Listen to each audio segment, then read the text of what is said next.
कृष्ण दोस्तों, मेरा नाम युवराज यदुवंशी और आज मैं स्वागत करता हूँ आप सबका अपने इस चैनल यदुवंशी 3165 में।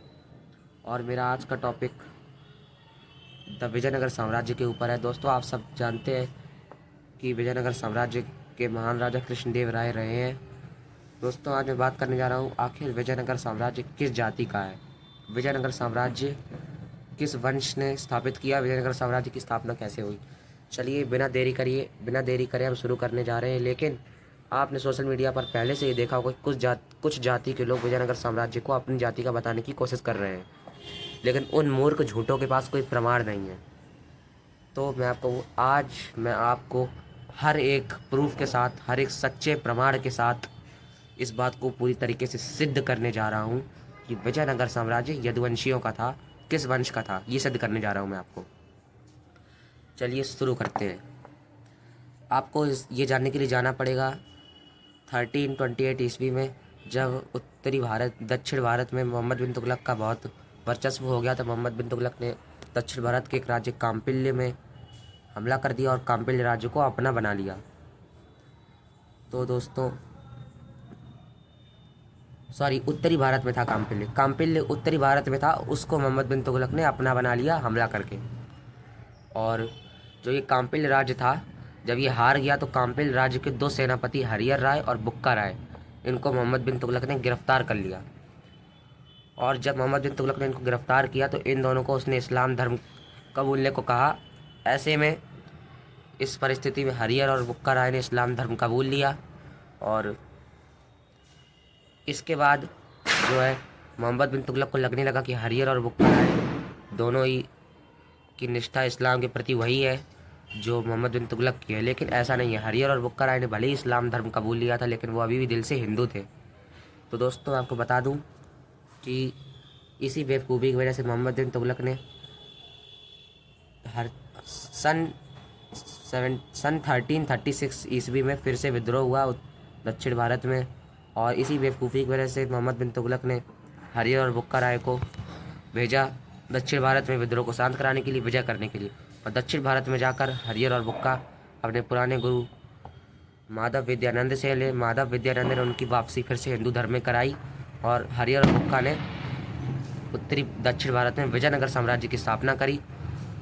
और मैं आपको बता दूं, हरियर और बुक्का दोनों ही सगे भाई थे और दोनों के पिता का नाम संगम था।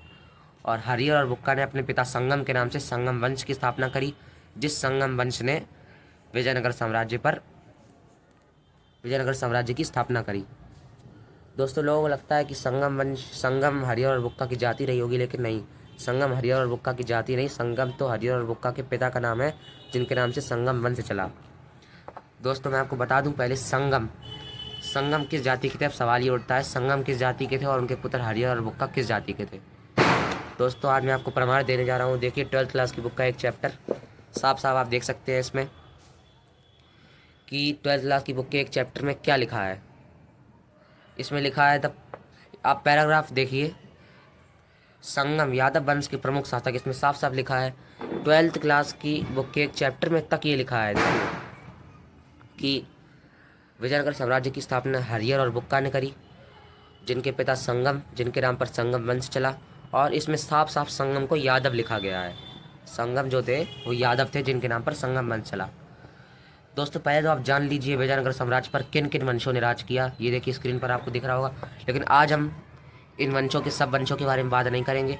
मुख्य रूप से आज हम सिर्फ दो वंशों के बारे में बात करेंगे, जिन्होंने, पहला वंश तो वो है जिन्होंने विजयनगर साम्राज्य की स्थापना करी, वो है संगम वंश। और दूसरा वंश तुलुवा वंश। जो तुलुवा वंश है, उसके शासक वीर महान कृष्णदेव राय, उन सबको आप जानते हैं। इसलिए मुख्य रूप से हम इन दो वंशों की आज चर्चा करेंगे। दूसरा प्रमाण आप देख सकते हैं। ये देखिए, the archaeologist survey of India में साफ साफ लिखा है कि जब जो है विजयनगर साम्राज्य में गोप थे, गोप की शादियों पर टैक्स नहीं लगता था। मैं आपकी जानकारी के लिए बता दूं, विजयनगर साम्राज्य में शादियों पर भी टैक्स लगता था, लेकिन जो गोप थे उनकी शादियों पर टैक्स नहीं लगता था। गोप यादव होते हैं, मैं आपको बता दूं। और विजयनगर साम्राज्य के जो राजा थे वो यादव थे, तभी तो वो यादवों पर टैक्स नहीं लगाते थे। ये देखिए साफ साफ आपको दिख रहा है इसमें गोकुल स्क्रीन पर, the archaeologist survey of India में। और अब आप देखिए अरे इस किताब का नाम मुझे अभी याद नहीं आ रहा है। हाँ याद आ गया, the census of India, the census of India 1661। इसमें क्या लिखा है, इसमें साफ साफ देखिए संगम को यादव बताया गया है, उनके बच्चे हरिहर बुक्का को भी यादव बताया गया है जिन्होंने संगम वंश की स्थापना करी। और तो और आप इसको भी ध्यान से देखिएगा, जो मैं आपकी स्क्रीन पर अभी दिखा रहा हूँ, यहाँ तक कि इसको पूरा पढ़िए। मैंने तो स्क्रीनशॉट लिया इसलिए पूरा पढ़ के नहीं बता सकता आपको। दोस्तों, वीर महान राजा कृष्णदेव राय, विजयनगर साम्राज्य के तुलुआ वंश के वीर महान राजा कृष्णदेव राय ने अपनी आत्मकथा में भी अपने आप को यादव बताया है। और कृष्णदेव राय के सेनापति, कृष्णदेव राय के जो लेखक हैं, सेनापति हैं, जो भी हैं, मुक्कू तमन्ना ने कृष्णदेव राय को अपनी तक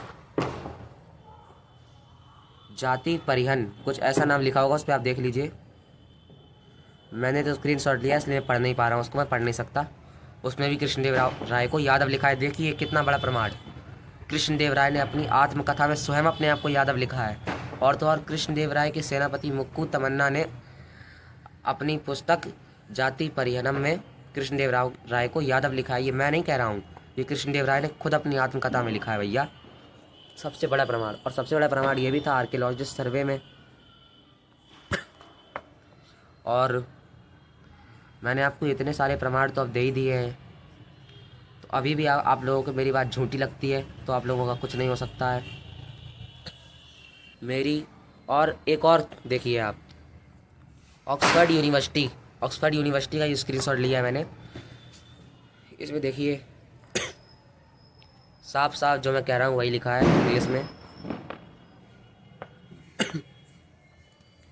ऑक्सफोर्ड यूनिवर्सिटी में साफ साफ लिखा है कि इंस्क्रिप्शंस के हिसाब से, जो शिलालेख हैं उनके हिसाब से हरिहर और बुक्का यादव हैं और उनके पिता संगम भी यादव हैं। तो इन सब प्रमाणों के हिसाब से जय श्री कृष्णा दोस्तों, मैंने आपको अब प्रूफ कर दिया है। और ये जो और जाति के लोग हैं, जैसे निषाद हो गए, ये गडरिये हो गए, ये सब अपनी जाति का बताते हैं विजयनगर साम्राज्य को। इनके पास कोई प्रूफ नहीं है, बस ये मुंह चला पाते हैं, अपनी कहानी बना पाते हैं। इन सब लोग को मैं कहना चाहता हूँ, अगर ऐसा है तो कोई प्रूफ लेके आओ तब बात करना, वरना ये फालतू की बकवास मत करो। तो अब मैं आपको एक और प्रूफ दे दूँ, फिर मैं वीडियो ख़त्म करता हूँ। दूसरा प्रूफ ही देखिए, कर्नेटिक क्रोनोलॉजी नाम की बुक है। इसमें देखिए, इसमें विजयनगर साम्राज्य को गोल्ला जाति का बताया गया है और ब्रैकेट में शेफर्ड भी लिखा होगा। ये जो शेफर्ड है, ये गडरिये कहते हैं कि शेफर्ड ये है शेफर्ड। ये शेफर्ड को अपने आप से जोड़ते हैं। अरे शेफर्ड वो होता है जो किसी जानवर को पालता है, जैसे गाय पालना, जैसे यादव हो गए। लेकिन अब सवाल उठता है, गाय ये बकरी जानवर को तो गडरिया भी पालते हैं। तो इनकी जाति को मैं इन गडरियों को बता दूं कि दक्षिण भारत में, मतलब ये जहाँ भी ये विजयनगर साम्राज्य है, वहाँ पर गोल्ला जो है, सिर्फ़ और सिर्फ जो शेफर्ड है, ये शेफर्ड वाले जो गोल्ला वाले शेफर्ड है दक्षिण भारत में, सिर्फ ये गोल्ला यादवों के लिए ही इस्तेमाल होता है। गोल्ला शब्द, गोल्ला जाति, मैं उनको बता देना चाहता हूँ। ये गडरी समझते हैं शेफर्ड का मतलब इनकी जाति से। अरे इनकी जाति से नहीं है, शेफर्ड का मतलब शेफर्ड कृष्ण जी भी थे, जो कि यदुवंशी है, जो गाय चराते थे। लेकिन उत्तरी भारत, दक्षिणी भारत में, जहाँ पे विजयनगर साम्राज्य था, दक्षिणी भारत या उत्तरी भारत, जहाँ पर भी विजयनगर साम्राज्य था, वहाँ पर ये जो गोल्ला शब्द है, ये सिर्फ यादवों के लिए इस्तेमाल होता है, सिर्फ और सिर्फ।